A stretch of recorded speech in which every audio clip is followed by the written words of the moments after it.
Hello students, I am CA Harshita Rizwani from HR Institute of Studies. Today we would be starting with a new chapter in English for Standard 6 student. The name of the chapter is Fair Play, chapter number 7. तो ये chapter के दो part है. Let us begin with part number 1. Before we start part number 1 हम इस chapter के बारे में एक बैकग्राउंड देख लेते हैं. ये चैप्टर किस कैरेक्टर्स के अराउंड रिवॉल्व करता है वो जान लेते हैं. Read the story about two friends who had to decide what was more important, friendship or enmity, or a sense of what is right and what is wrong. तो basically दो friends की story है जहाँ पे उनको ऐसी situation आई कि उनको डिसाइड करना था कि उनकी फ्रेंडशिप ज़रूरी है कि एक रेशनल डिसीजन लेना ज़रूरी है कि गलत क्या है और सही क्या. So let us begin with part 1.1. Juman Shaikh and Algu Chaudhary were good friends. तो यहाँ पे मेन जो तो कैरेक्टर है पूरी स्टोरी के वो है जुमन शेख और Algu Chaudhary. So strong was their bond of friendship that when either of them went away from the village, the other looked after his family. बोला है कि इन दोनों की जो फ्रेंडशिप है जुमन शेख एंड अलगू चौधरी की इतनी स्ट्रॉन्ग थी कि अगर एक भी इंसान को गांव में से दूर जाना पड़ता था कोई रीज़न से, तो जो दूसरा इंसान है वो उसकी फैमिली की देख रेख करता था. Both were greatly respected in the village. पूरे गाँव में उन दोनों की बहुत रिस्पेक्ट थी. ठीक है. सो पॉइंट नंबर 1 में हमने ये देखा कि Juman Shaikh and Algu Chaudhary they were good friends. पूरे विलेज में उनकी रिस्पेक्ट थी and their friendship was also on pure grounds, right. Point number 2. Juman had an old aunt who had some property. अब यहाँ पे जो जुमन शेख थे उनकी एक आंट थी, थोड़ी एजेड थी, उनके पास कुछ प्रॉपर्टी थी. This she transferred to him on the understanding that she would stay with him and he would look after her. अब ये जो प्रॉपर्टी थी वो जुमन की आंट ने जुमन के नाम पे ट्रांसफ़र कर दी. जुमन की आंट ने जुमन के नाम पे ट्रांसफ़र कर दी और विद अंडरस्टैंडिंग दोनों के बीच में ये बातचीत हुई थी जुमन की आंट और जुमन के बीच में कि जो आंट है वो अपनी प्रॉपर्टी जुमन को दे रही है और वो जुमन के साथ रहेगी. The arrangement work well for a couple of year. थोड़े सालों तक ये काफ़ी अच्छे से चला, लेकिन उसके बाद सिचुएशन बदल गई. जुमन एंड हिज फैमिली वो tired of the old relative. Juman और उसकी जो वाइफ, उसकी जो फैमिली थी वो ओल्ड रिलेटिव दैट इज जो उनकी ओल्ड आंट से उनसे परेशान हो गए. Jumman became as indifferent to her as his wife who grudged even the little food that the old lady wanted every day. मतलब जुमन अपनी वाइफ की तरह ही अपनी आंट के साथ बहुत अलग बिहेव करने लग गया. इवन एक रोटी खाने के लिए भी उसकी आंट को उसकी वाइफ नहीं प्रॉपरली बिहेव करती थी. She swallowed these insults along with her food for a few months. मतलब जो जुमन की आंट थी उन्होंने खाने के साथ साथ ये इंसल्ट भी अंदर गटक ली थोड़े सालों तक, लेकिन एक टाइम के बाद उनका पेशेंस टूट गया. But patience has its limit. हर इंसान एक लिमिट तक ही पेशेंट रह पाता है, राइट. तो उनका पेशेंस भी टूट गया. Third point. One day she spoke to Juman. My son, it is now obvious that I am not wanted in your house. Kindly give me a monthly allowance so that I can set up a separate kitchen. तो जुमन की aunt ने जुमन को बोला कि my son, ये मुझे बहुत obviously दिख रहा है कि अब इस घर में मेरी ज़रूरत नहीं है. I am not very much wanted in this house. तो काइंडली मुझे मंथली अलावेंस दे दो. मंथली अलावेंस मतलब महीने के कुछ पैसे फिक्स कर लो, उतने पैसे मुझे हर महीने दे देना और मैं अपना किचन अलग बना रही हूँ. I want to separate my kitchen. My wife knows best how to run the house. Be patient, said the Juman shamelessly. अब जुमन ने इसके जवाब में एकदम शर्म बिना के एकदम शेमलेसली बोला कि मेरी वाइफ को घर चलाना अच्छे से आता है, आप शांत रखिए. This made his aunt very angry and she decided to take her case to the village panchayat. इस बात से जुमन की आंट बहुत ही ज़्यादा गुस्से हो गई और उन्होंने ये डिसाइड किया कि अब ये मैटर को पंचायत में बिठाया जाएगा, पंचायत में केस डिस्कस किया जाएगा. For many days, the old lady was seen talking to villagers, explaining her case and seeking their support. काफ़ी दिनों तक ये जो ओल्ड लेडी थी वो अलग अलग गांव वालों को अपना केस के बारे में बता रही थी और वो चाहती थी उनको गांव वालों का सपोर्ट मिले. कुछ लोगों ने उन पर दया करी. Some sympathize with her. किसी ने उन पे हंसा. Others laughed at her and a few other advised her to make it up with the nephew and his wife. मतलब जिन विलेजर्स से जुमन की आंट ने बात की तो कुछ विलेजर्स ने उन पे दया खाई, सिंपैथाइज किया. कुछ विलेजर्स उनके ऊपर हंस के चले गए, मजाक उड़ा दिया. और कुछ विलेजर्स ने बोला कि अभी तुम्हारी एज हो गई है, इट्स बेटर तुम तुम्हारे नेफ्यू और उसकी वाइफ के साथ थोड़ी अंडरस्टैंडिंग कर लो, उनसे माफ़ी मांग लो, उनके साथ रहने चले जाओ. At last she came to Algu Chaudhary and spoke to him. अब अलगू चौधरी आपको याद है कौन है? अलगू चौधरी जुम्मन शेख का फ्रेंड था। तो एट लास्ट आंट ने अलगू चौधरी से बात की। यू नो चाची, Jumman is my best friend, how can I go against him? तो अलगू चौधरी ने बोला कि जुम्मन तो मेरा बेस्ट फ्रेंड है, मैं उसके खिलाफ कैसे जाऊँगा?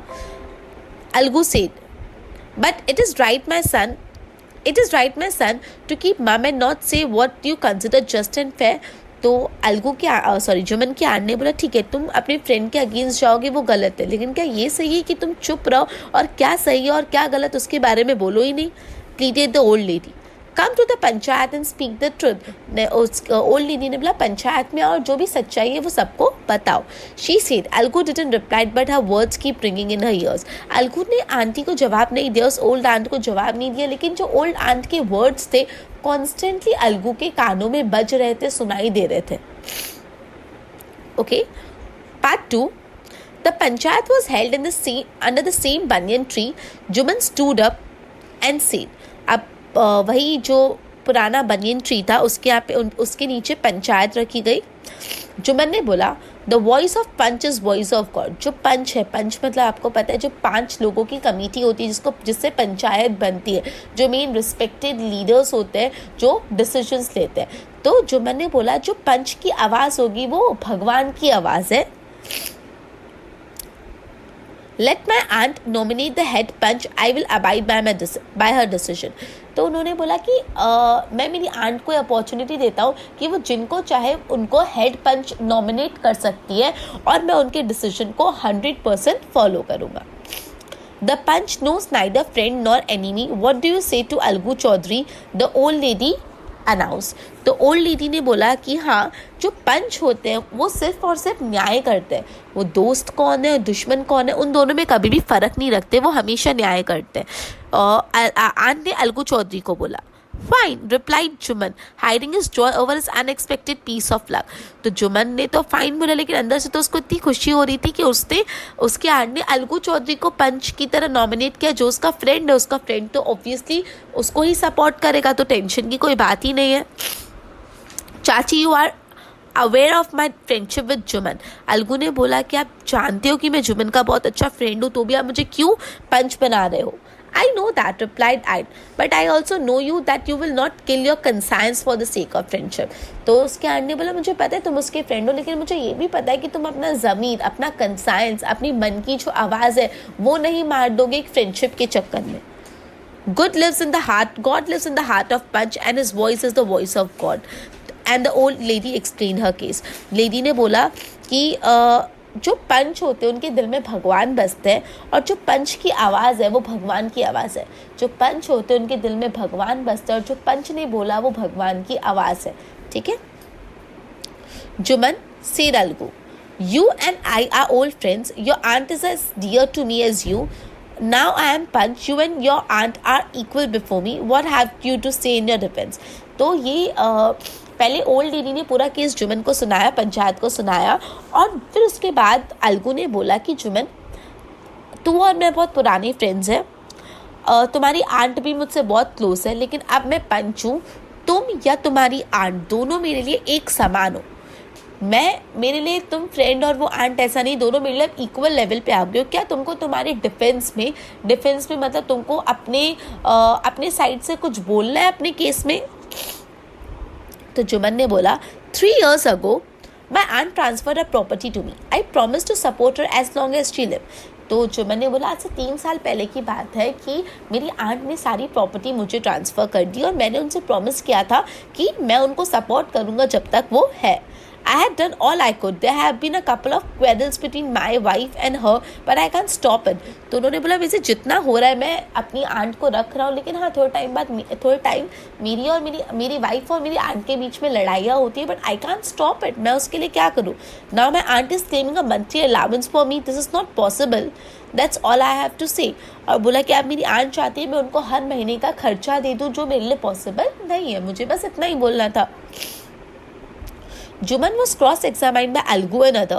Then Algu announced। जुम्मन को क्रॉस एग्जामाइन किया, जुम्मन से बातचीत किया, एंड फाइनली अलगू ने जो अलगू था, अलगू चौधरी ने अनाउंस किया we have gone into the matter carefully, हमने मैटर को बहुत डिटेल में समझा और हमारे ओपिनियन के हिसाब से Jumman must pay his aunt a monthly allowance और else property goes back to her. तो टू द सरप्राइज जो अलगू चौधरी था उन्होंने जुमन के फेवर में केस नहीं दिया, जो जुमन के फेवर में डिसीजन नहीं दिया, बल्कि अलगू चौधरी ने ओल्ड आंट के फेवर में डिसीजन दिया और बोला कि जो आंट मंथली अलाउंस मांग रही है वो जुमन को देना पड़ेगा और अगर उसको वो नहीं देना तो पूरी जो प्रॉपर्टी है जो आंट ने जुमन को ट्रांसफ़र की थी वो उसको वापस आंट को लौटा दो।